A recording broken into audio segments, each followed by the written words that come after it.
क्या नारायण साईं को गिरफ्तार करना नामुमकिन हो गया है? क्या पुलिस का खुफिया नेटवर्क नारायण के नेटवर्क के सामने बौना पड़ गया है? सवाल इसलिए उठ रहे हैं क्योंकि यौन शोषण के मामले में नारायण साईं पर एफआईआर दर्ज हुए 26 दिन हो चुके हैं। इसके बावजूद पुलिस उसे गिरफ्तार नहीं कर पाई है। अब सूरत पुलिस ने नारायण साईं को गिरफ्तार करने के लिए इंटेलिजेंस ब्यूरो यानी आईबी से मदद मांगी है। उधर आसाराम को फिर झटका लगा है जब सुप्रीम कोर्ट ने मीडिया कवरेज की रोक लगाने की अर्जी खारिज कर दी। तो गिरफ्तारी से बचने के लिए नारायण साईं अंडरग्राउंड हो गया है। इस वक्त की बड़ी खबर आपको बता दें, और सूरत पुलिस ने बकायदा अब आईबी से मदद मांगी है, इंटेलिजेंस ब्यूरो। जी हां, तो नारायण साईं किसी पेशेवर अपराधी की तरह अंडरग्राउंड हो गया है। और आपको जानकारी दे दें, अभी अभी ताजा जानकारी यह मिल रही है कि अब बकायदा आईबी से मदद मांगी गई है। सोचिए जरा, इंटेलिजेंस ब्यूरो से सूरत पुलिस ने मदद मांगी है, खुफिया जानकारी मांगी है कि आखिर नारायण साईं है तो कहां है। इन तमाम पहलुओं पर हम बात करेंगे। कई खास मेहमान हमारे साथ जुड़ रहे हैं। सबसे पहले उन तमाम मेहमानों से आपका तारुफ करवा दें। डॉक्टर नंदिनी देवी हमारे साथ जुड़ेंगी, उनसे हम बातचीत करेंगे। स्वामी चक्रपाणी हमारे साथ जुड़ रहे हैं, आसाराम के आप समर्थक हैं, उनसे बातचीत होगी। रेखा अग्रवाल जी भी होंगी, एडवोकेट हैं, उनसे बात करेंगे। पंडित अजय गौतम स्टूडियो में मौजूद हैं। उदय सहाय जी हमारे साथ मौजूद हैं, आप आईपीएस अफसर रह चुके हैं। पुलिस की भूमिका को लेकर जो सवाल खड़े हो रहे हैं उस पर भी हम बातचीत करेंगे। और हमारे साथ आनंद जखोटिया जुड़ रहे हैं, उनसे भी हमारी बातचीत होगी। लेकिन पहला सवाल स्वामी चक्रपाणी आपसे है, क्योंकि जब से ये पूरा मामला सामने आया है आप सबसे ज्यादा मुखर हैं आसाराम और नारायण साईं के समर्थन में। ये एक जो फिल्मी डायलॉग है कि डॉन को पकड़ना मुश्किल ही नहीं नामुमकिन है और 11 मुल्कों की तलाश कर रही है पुलिस, ऐसा ही कुछ लग रहा है नारायण साईं के मामले में कि नारायण साईं को पकड़ना भी नामुमकिन होता जा रहा है। आखिर ऐसा क्यों हो रहा है? देखिए, हम आपको बता दें कि हम सभी संतों के समर्थन में रहते हैं। और जहां तक नारायण साईं जी की बात है, जो 11 मुल्क और 10 मुल्कों की बात कर रहे हैं और पुलिस जो खोज रही है, हमें लगता है कि अगर जो इसमें नारायण साईं जी को हमें लगता है कि अगर जो कानून उनको खोज रही है तो नारायण साईं जी को इसमें सहयोग देना चाहिए। इसमें हमें लगता है कि चोर सिपाही का जो खेल चल रहा है, हमें स्वामी जी आपने कहा उनसे कि सहयोग दें। नहीं, मेरी बात हो तो मैं तो कह ही दूं, लेकिन मैं आपके माध्यम से कह रहा हूं कि इसमें इस तरह की जो खेल चल रहा है, इससे हमें नहीं लगता कि कोई किसी प्रकार की अब कौन सलाह दे रहा है। लेकिन हमें लगता है कि इसकी सलाह तो पहले आप ही दे रहे हैं, स्वामी चक्रपाणी, सलाह तो आप ही दे रहे थे। आप तो उनके सबसे कट्टर समर्थकों में मीडिया के सामने उभर कर आए थे। अब आपको नहीं लगता है कि किसी गलत आदमी मैं तो आज भी हूँ, जारी है, फिर मैं आनंद जी मैं आज भी बता रहा हूं कि आसाराम बापू जी हो या इनके पूरे परिवार पे बहुत बड़ा एक जो आरोप लगाया गया है, 21वीं सदी का सबसे बड़ा अन्याय होगा। देखना आने 21वीं सदी का सबसे बड़ा अन्याय होगा, साबित होंगे। 21वीं सदी का सबसे बड़ा अन्याय पंडित अजय गौतम। देखिए, बिल्कुल एकदम है। देखिए, दूध का दूध पानी का पानी होगा और इसमें बरी होगी। दूध का दूध पानी का पानी नारायण साईं क्यों नहीं करने के लिए आ रहे हैं पुलिस के सामने? नॉन अवेलेबल वारंट जारी हो चुका है, क्यों अंडरग्राउंड है नारायण साईं? जहां तक कानून की बात है तो कानून क्रिमिनल की तरह, अपराधी की तरह। देश का संविधान, सुनो, देश के संविधान और कानून व्यवस्था के संरक्षक है और सबको सम्मान करना चाहिए, उसमें सहयोग करना चाहिए। तभी हम नहीं कर रहे हैं ना। आप मानते हैं ना कि नारायण साईं के मन में कानून को लेकर कोई सम्मान नहीं है, ये तो मानते हैं आप? नहीं, अब इसमें आप इनके अधिवक्ता या लीगल क्या राय दे रहे हैं, ये तो अब उनपे ऊपर है कि क्या राय दे रहे हैं, क्या राय मान रहे हैं। हमारे जिस प्रकार हमारा संविधान है और जितने भी भारत के नागरिक हैं सभी संविधान का सम्मान करते हैं। जिस संविधान ने हमें ये छूट दी कि आप जाके इंटरिम बेल लगा दीजिए, अपनी बेल अप्लाई कर दीजिए, उसी संविधान ने कहा कि एक जिम्मेदार नागरिक होने के नाते आपका कर्तव्य बनता है कि जब भी प्रोसिक्यूशन स्टार्ट हो, जब भी पुलिस आपको इन्वेस्टिगेशन के लिए बुलाए, आपको जाके इन्वेस्टिगेशन ज्वाइन करनी चाहिए, एक जिम्मेदार शहरी का परिचय देना चाहिए। यहां तो बात है एक संत की, वो संत जिसके लाखों अनुयायी है, वो संत जिसके करोड़ों फॉलोअर्स हैं, जैसे कि वो क्लेम करते हैं, और जो आचरण उनका होता है वही आचरण उनके जो उनके समर्थक हैं, क्या उनके जो शिष्य हैं वो अपनाते हैं। कल को अगर किसी भी व्यक्ति के साथ कोई भी इस तरीके का अपराध हो जाता है, कोई प्रोसिक्यूशन होता है, कोई आरोप लगता है, तो संत क्या, तो नारायण साईं इस देश के अंदर क्या संदेश दे रहे हैं अपने भक्तों को कि प्रोसिक्यूशन स्टार्ट हो जाए तो उससे भाग जाइए। 20-20 दिन तक आप आज से आपको इतनी स्टेट की पुलिस ढूंढ रही है, डेली का 1 लाख रुपया खर्च होता है। वो 1 लाख रुपया जिसमें अगर सरकार की बात माने तो 1 लाख किलो अनाज आता है, जिससे हजारों गरीबों का पेट भर सकता है। आज जो पैसा लोकहित में खर्च होना चाहिए तो सरकार का, वही पैसा अगर आज खर्च हो रहा है तो वो खर्च हो रहा है आरोपी को पकड़ने के लिए। संत जो है मेरे मित्र समाज का चाल चरित्र और चेहरा होता है। आनंद जखोटिया, कौन सा चेहरा बता रहे हैं? पंडित अजय गौतम जी, आनंद जखोटिया हमारे साथ हैं। हाँ, स्वामी चक्रपाणी बोलिए, पहले बोल लीजिए आप।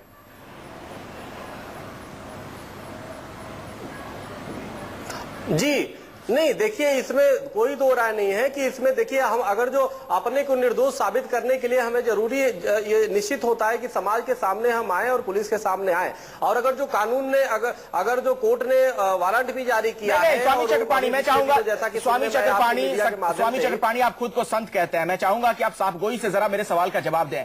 क्या अब आपको नहीं लगता है, दिल पे हाथ रख के कहिएगा, कि आपने गलत आदमी का साथ दे दिया? वो आदमी जिसके मन में कानून के लिए कोई सम्मान नहीं है, तमाम राज्यों की पुलिस ढूंढ रही है, वो अपने सिम कार्ड बदल रहा है, लोकेशन बदल रहा है, नॉन अवेलेबल वारंट उसके खिलाफ जारी हो चुका है, फिर भी वो पुलिस के साथ लुका छिपी का खेल खेल रहा है।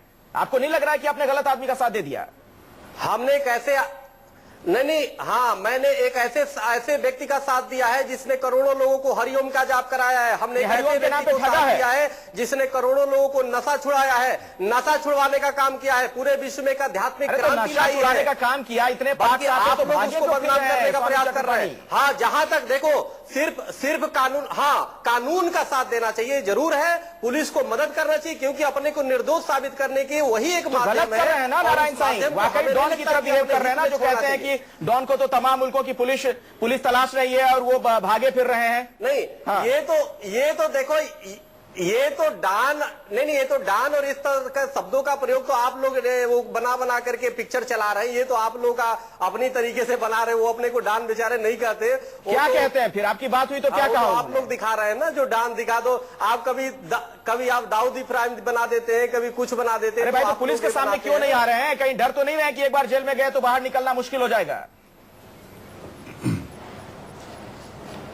नहीं, ये तो ऐसा नहीं है।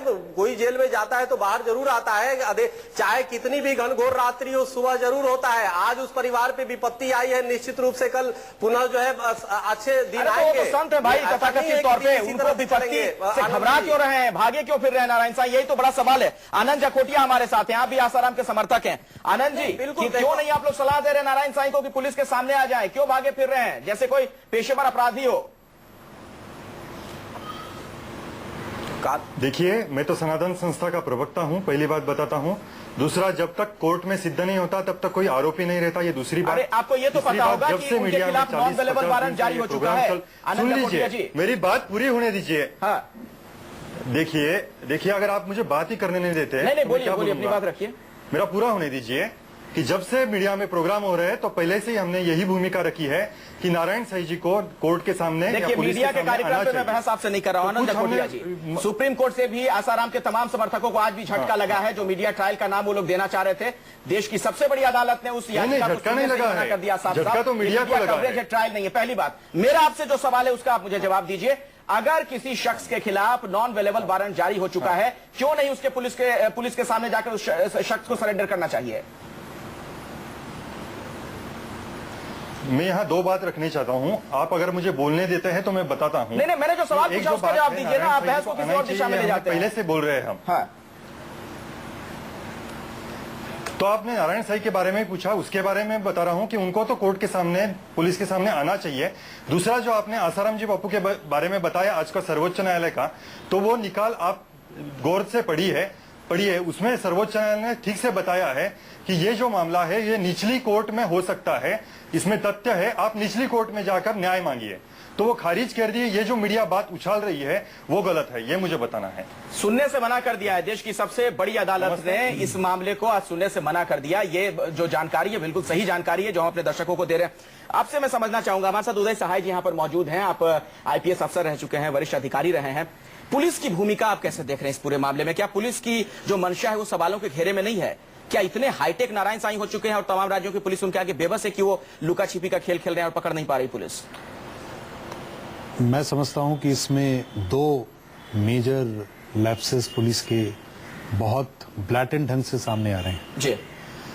पहला लैप्स है जिसको हम कहते हैं इन्वेस्टिगेशन का।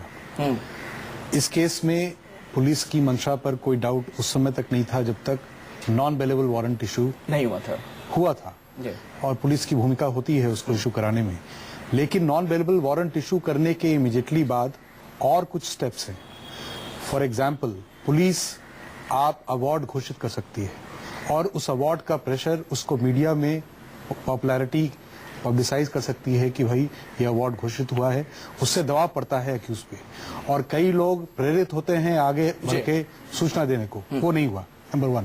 नंबर 2, पुलिस के पास प्रोक्लेमेशन के लिए मूव करने का कोर्ट में एक ऑप्शन होता है। ठीक है। प्रोक्लेमेशन का मतलब है कि अगर किसी के खिलाफ प्रोक्लेमेशन इशू हो गया तो पुलिस को ये पावर एक्स्ट्रा मिलता है कि वो पब्लिसिटी फिर मीडिया के पास। स्वामी चक्रपाणी, क्यों डॉन बनाने पे आप लोग तुले हुए नारायण साईं को? क्यों नहीं कहते हैं कि पेश हो जाए देश के एक आदर्श नागरिक की तरह, जिसका कानून में सम्मान हो, कानून को लेकर जिसके दिल में कोई जगह हो?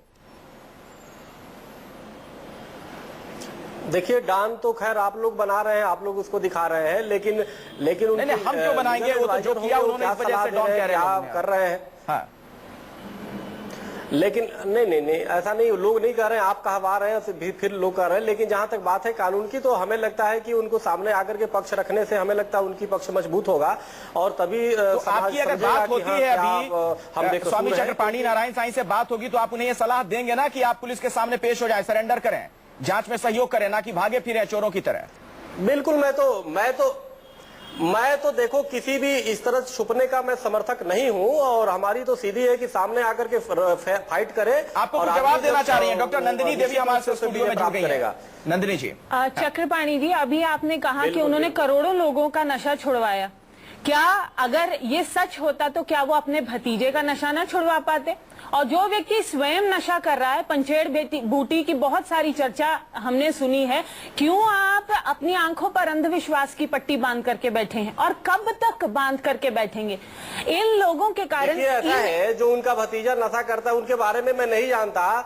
नहीं, ये तो कोई उनका शिष्य बताएगा क्या है, लेकिन अभी ये भी समझ लो, कभी कभी दिया तले अंधेरा होता है। दावे तो आप दिया तले हमेशा अंधेरा होता है। कौन ये सुनो, आप ये देखो रावण का, नहीं, आप ये देखो, रावण के भाई विभीषण थे, संत थे, और कभी कभी ऐसा होता है कि पुत्र ही नलायक हो जाता है, शरीफ पिता के पुत्र ही नलायक हो जाता है। विभीषण के साथ आप उनका कंपैरिजन मत करें। पहले ही आसाराम जी ने अपनी नौका में बहुत सारे छेद कर लिए, कभी राम बन करके, कभी कृष्ण बन करके। ठीक है, लेकिन बड़ा सवाल ये भी है, पुलिस की भूमिका को लेकर भी सवाल खड़े हो रहे हैं। क्या पुलिस वाकई नारायण साईं को गिरफ्तार करना चाहती है, और ऐसे में क्या गिरफ्तार नहीं कर पा रही है पुलिस? इस पर भी हम बात